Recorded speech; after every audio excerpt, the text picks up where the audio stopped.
Okay, now my favorite part is to let us just get out of our minds for a while and take a breath, bringing you back into your body. And this time we're going to go a little more deeply because we have a longer time in channel with Kryon and Lee.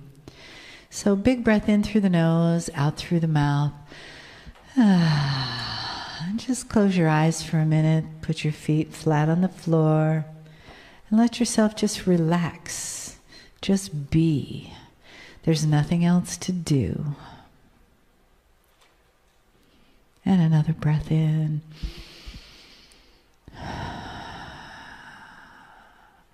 And come into that beautiful place between your brain hemispheres where you're not thinking and your feeling is just sort of suspended, and you can see through that beautiful spot of light in your forehead that is your third eye.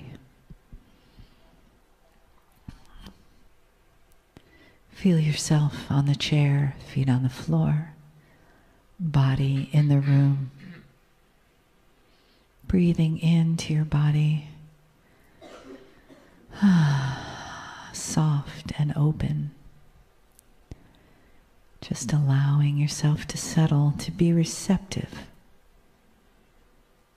to what is next, to the love in the room, to the light that surrounds us, to the reason that we share for being part of this family of light that has been reconnected here today.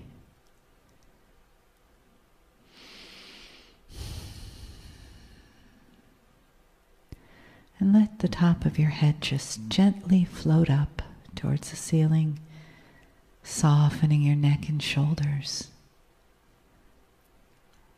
Feeling your vertebra of your spine just nicely stacked one on top of the other. Your hips relaxed in the chair. Your toes nice and soft on the floor. And your being open and receptive to this moment, these moments we share with all those who honor the human. Greetings, dear ones. I'm Kryon of Magnetic Service. And my partner steps aside. This is called channeling. And it's mysterious to many. It's beautiful to us. It is a method whereby the multi-dimensional source of creation, which many of you call sacredness and God, has a chance to communicate with that which you have called humanism. And in the process, we call it soul communication. And it's different, dear ones, than human communication. And so we would like to start a series of channelings that would include the explanation of what we have called soul communication. Let us begin with some basics. No. Let us not. Let us begin with some basics. We know who you are in this room. Dear ones, I want to teach.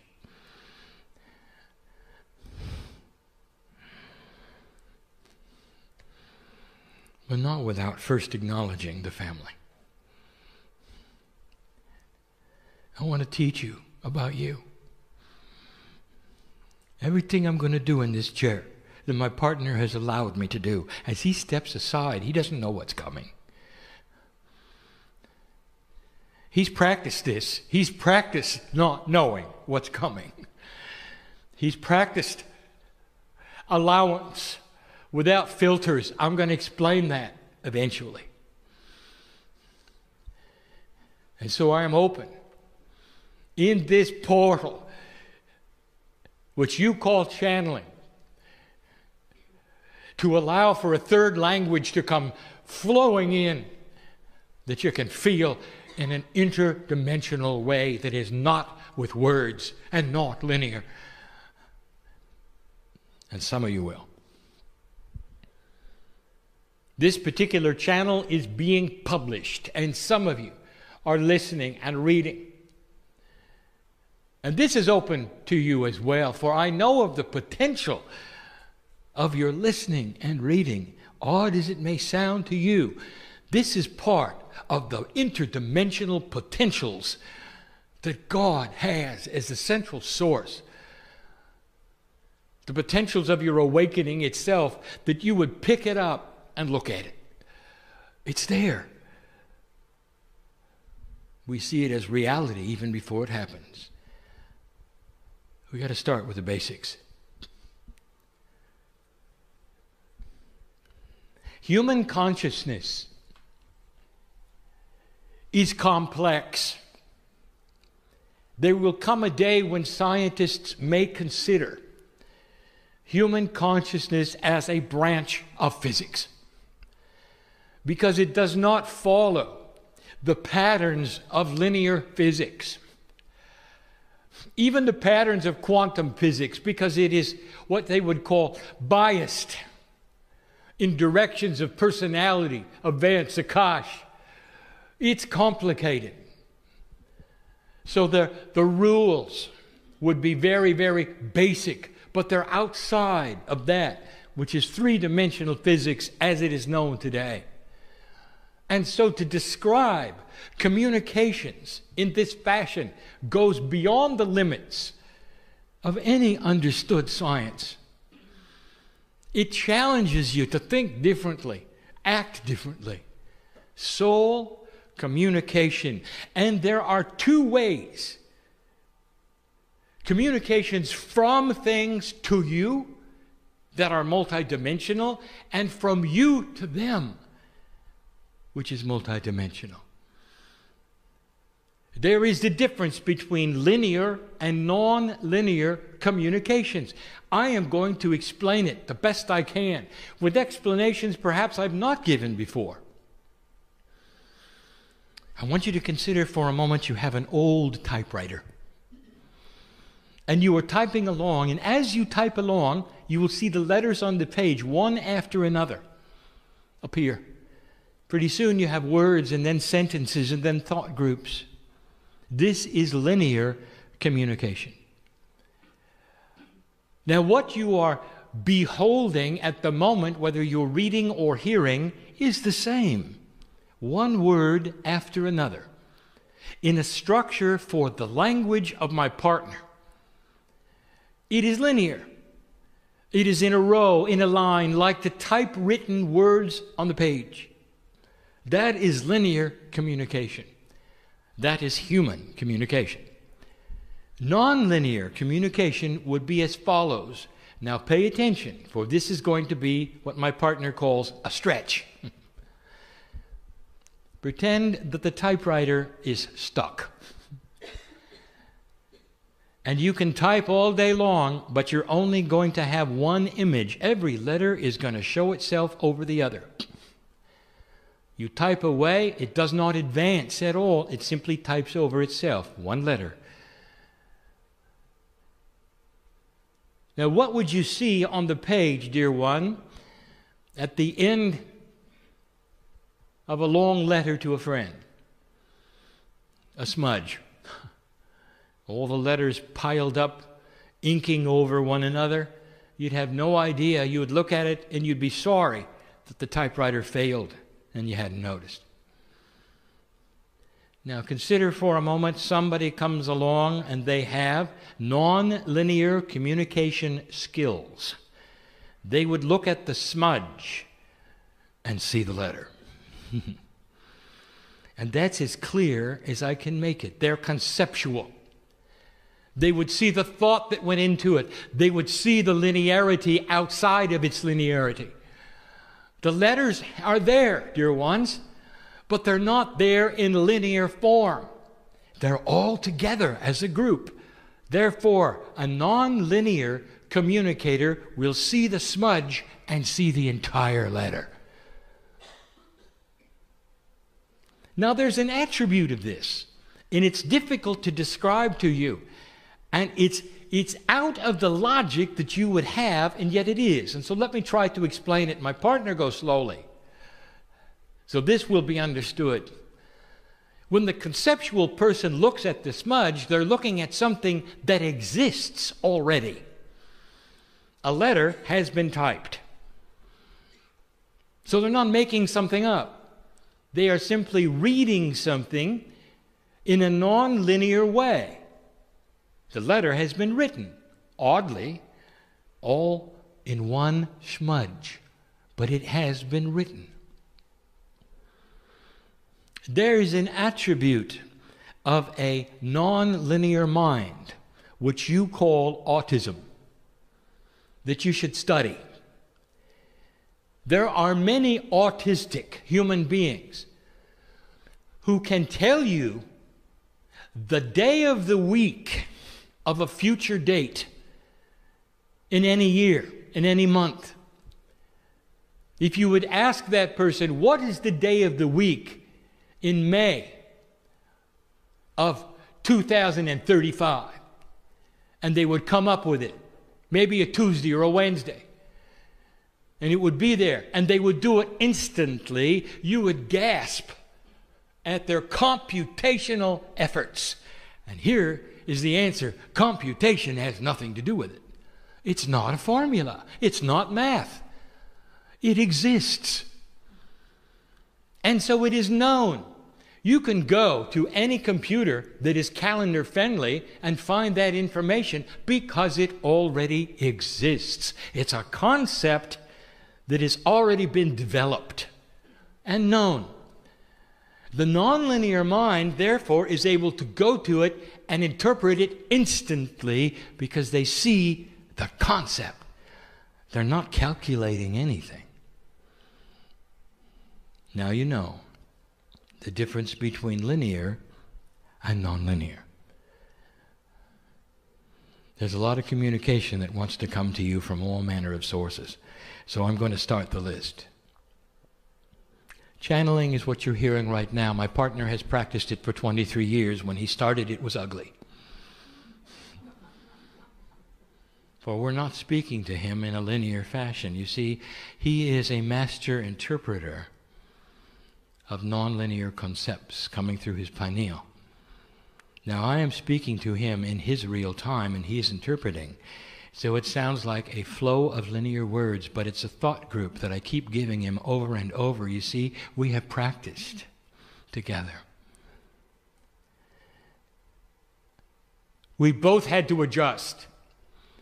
When we started, I gave him the concept, like the letter in one smudge, like that. And then he had to remember what it said and give you the channeling, and he wasn't very good at it. And then we realized that if we kept giving him the smudge over and over, that he could interpret it in a linear fashion. And so we repeat the concepts. By the way, I just gave you the secret to graduate intuitive thought. Ask for Spirit to repeat the intuitive thought.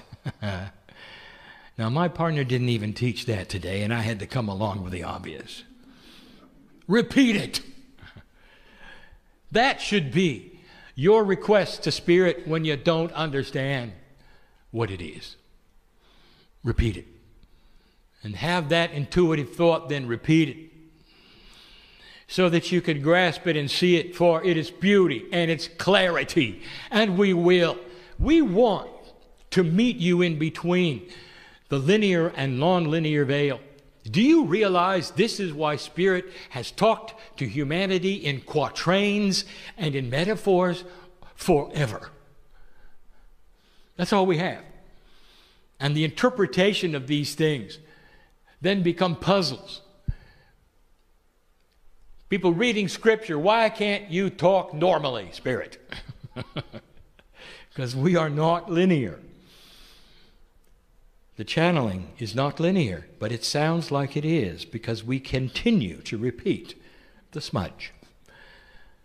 And even this channeling, all of it, as long as it is on the clock for you to see, as long as it takes, is all being given at the same time to my partner over and over, so he can see it. And so we begin. What is this channeling? It is the pineal opening up and giving my partner these communications and allowing him to interpret him through his experience, interpreting them and giving them to you.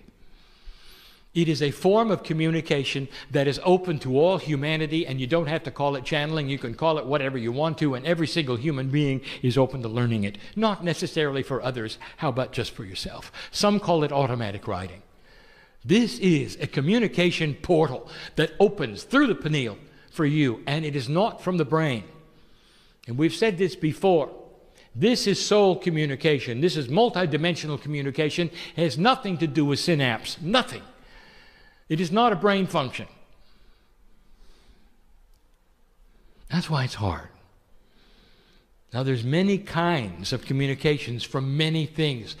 Let us speak of the difficulty yet again. Anything I'm going to mention from now on in this section of others communicating to you must be interpreted. What else is there? There are many things. So I'm giving my partner a list, and he can choose what he wants to talk about in the time that he has. Personal.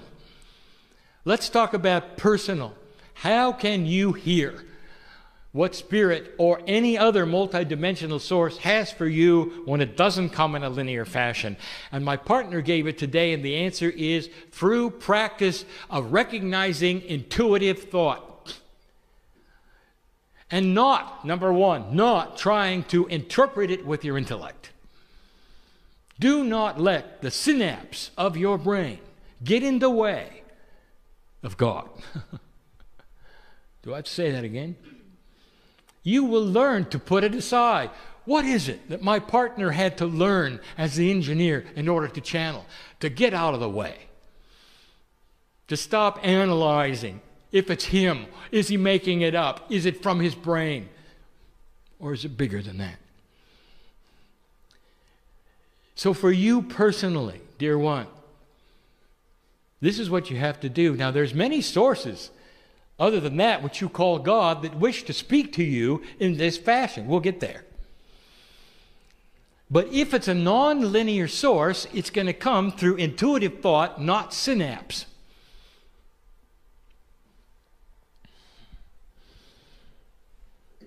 Where do we go next with this?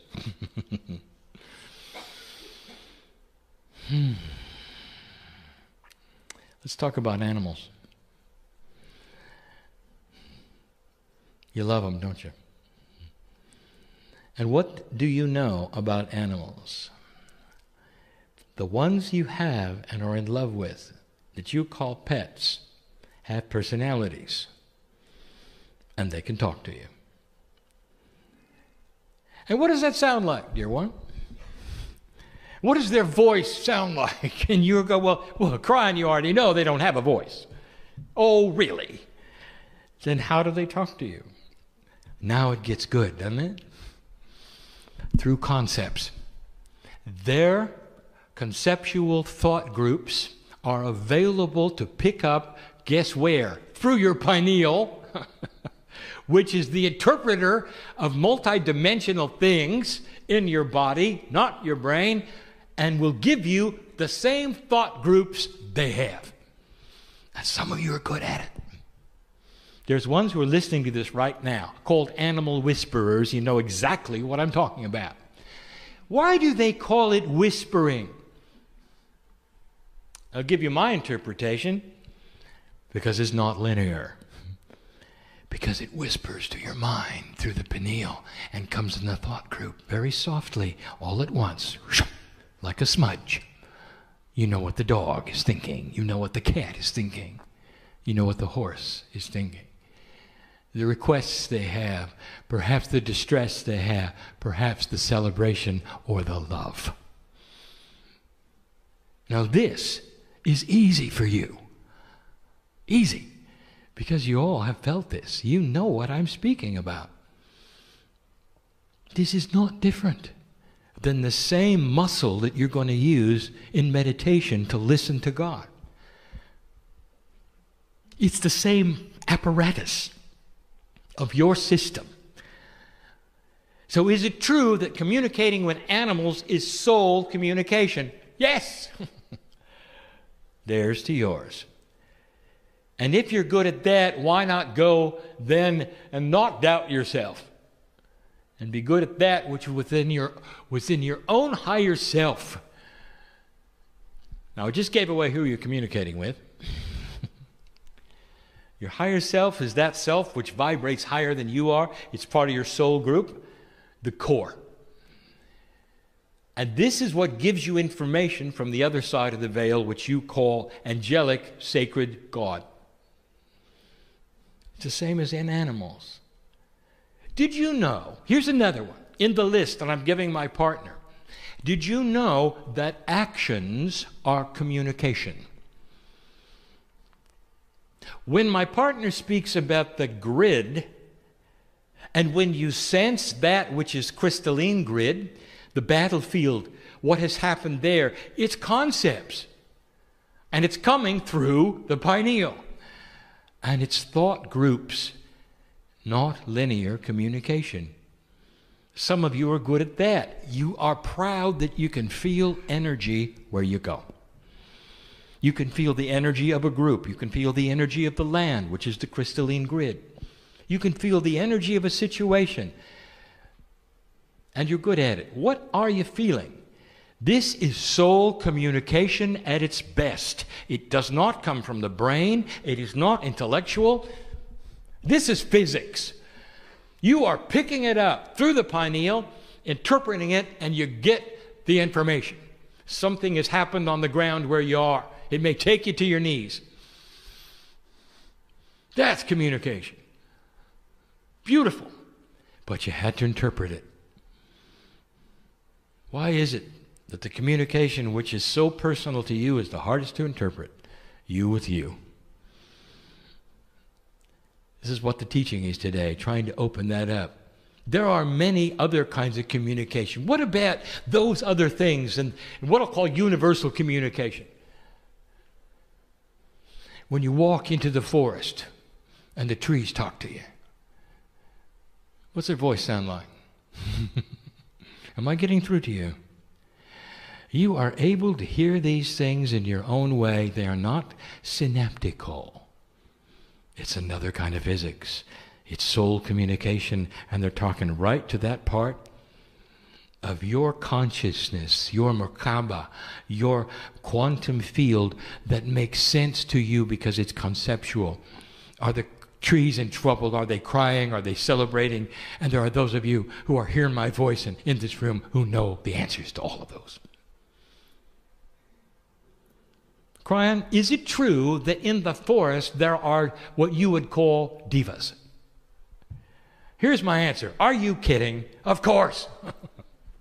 Of course. What are they? They are multidimensional aspects of Gaia. I love it. When human beings cannot get that, they want to dress them up and put outfits on them, make them little, call them different things. Give them voices, put them in movies. They're beautiful, and you know they are. And they're everywhere. Go into the forest. They'll talk to you. Sit down in the grass and let them land on you. Now that's linear. I want you to picture that, and they will. They're not landing anywhere. They just are. They're part of the soup that is Gaia, that is Mother Nature, the personality of the love of the planet for humanity as it walks into it. It's a celebration of your life. You're not going to get bad things from a diva. You're not going to get bad information from hugging a tree. You know that, don't you? What does that tell you about how Gaia feels about you? That's just a few of the things. when it comes to the subject of communications to you. Let's talk about the other one, and then we'll close it off. And we'll continue tomorrow. Now, my partner, it's important that you record all of these things and present them so that those who are not here tomorrow can hear the rest of the story. That is your challenge. What about you communicating the other direction? Now, you have got linear communication. That's all you've got. You do not have necessarily the tools for multidimensional communication. Now, you can develop them, and many of you have, but in general, you've got linear communication. So what about you with Spirit? Well, let me tell you the truth. Dear ones, we don't have any trouble understanding you because we are the master interpreters. We know exactly what you're saying.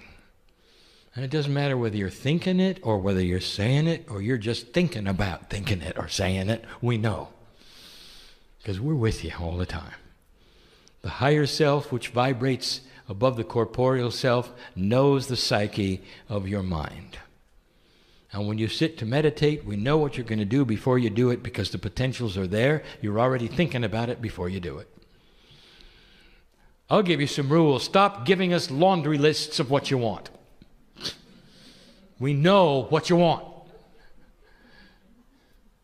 Sit and say to us, Dear Spirit, tell me what it is you want me to know. Because we're already on board with everything in your life. Do I have to say that again? We're already on board with everything in your life.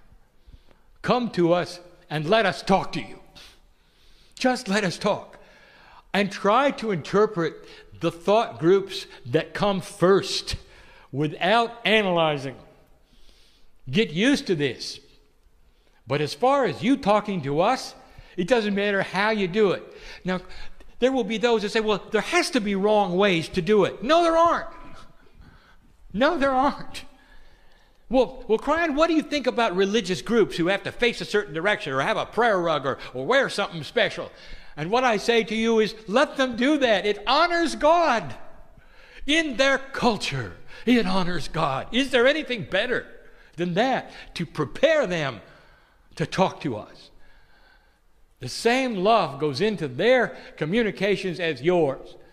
The cultural differences between you do not compute to the other side of the veil, for we see a human as the human, the corporeal piece of God that you are. It doesn't matter what you're wearing or what you're sitting on.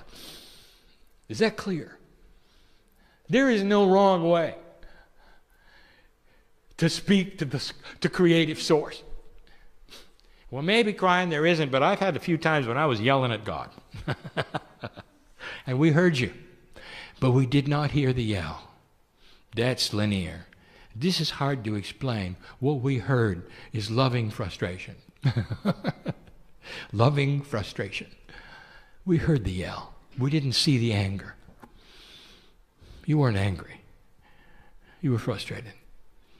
And that's the time when we want to surround you the most. The more you yell at God, the more there are angels around you wanting to hold your hand and take you if you'd let us.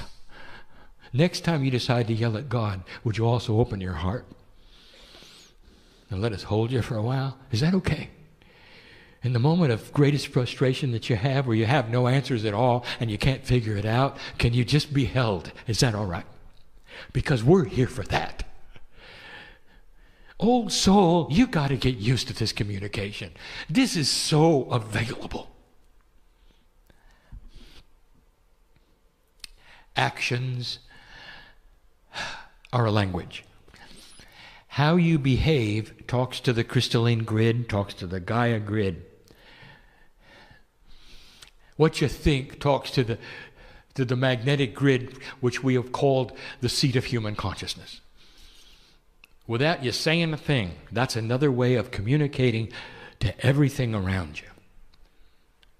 What you say out of your mouth in linear fashion, the cells of your body hear. How many self-help gurus have had to tell you that you're going to bring to you what you say? Why is it that hypochondriacs bring to themselves the very diseases that they fear the most and talk about. Because the body hears them and gives them what they ask for. The body is listening. The grids are listening. Even the human beings around you are listening. Do you spin in drama? Here we are again. Is this attractive to other human beings? Have you ever thought about that? What do you want to show somebody about your belief system? That you're out of balance? And that they ought to do what you do? Think about it. How are you presenting mastery to humanity, old soul? What have you learned through all of the ages that you brought to the party today? And is it spinning? Or is it love? Well, Kryon, that's easier said than done. How do you stop spinning? I just told you.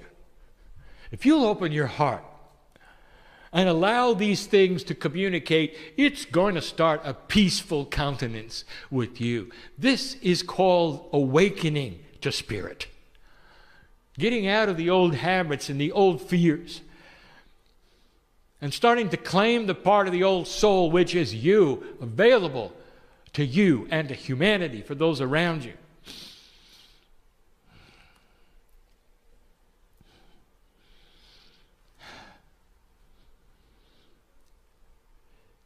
So much to be told about how you communicate with others. Multidimensional communication.